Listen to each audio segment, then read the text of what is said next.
Yo, hello guys, and welcome back again to another TeamViewer video. In today's tutorial, I will be showing you how you can change your password and how does it change it also in TeamViewer automatically.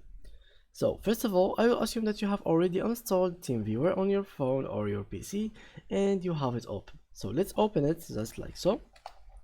And here we go. Now guys, we have three menus or like multiple menus in here, and we have this page which is called remote control. Here guys we can find our password, which is this one.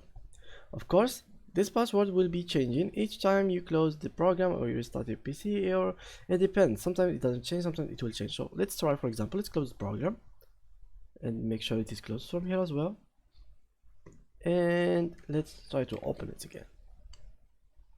And as you can see, it changes and it is completely different now. So how you can actually change your program without actually closing it and reopening it? Basically there's multiple ways.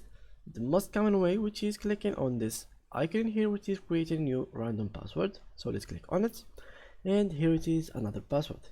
If you get clicking on it, it will keep generating new passwords for you. Also there is this option from here, which is after you come here and you search for password, which is I think an account or security. Yes, in here, and you can add like whatever levels you'd like. So disable all the passwords, and here you click on OK, and here you can disable the password. Here you can, for example, decide how many passwords you like. So let's go to security again, and you can make it 10 characters. We can keep refreshing it, and yeah, it's completely different now guys.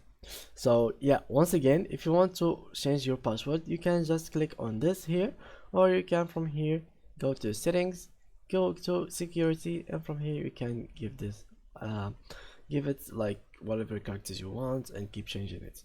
Of course you can give this will enable one-time access feature, which is give only that person one access to this password. So even if he closed and he still got the password and the ID, he will not be able to join again. So yeah guys, that was it with today's video. If you enjoyed it, please leave a like, and thank you for watching.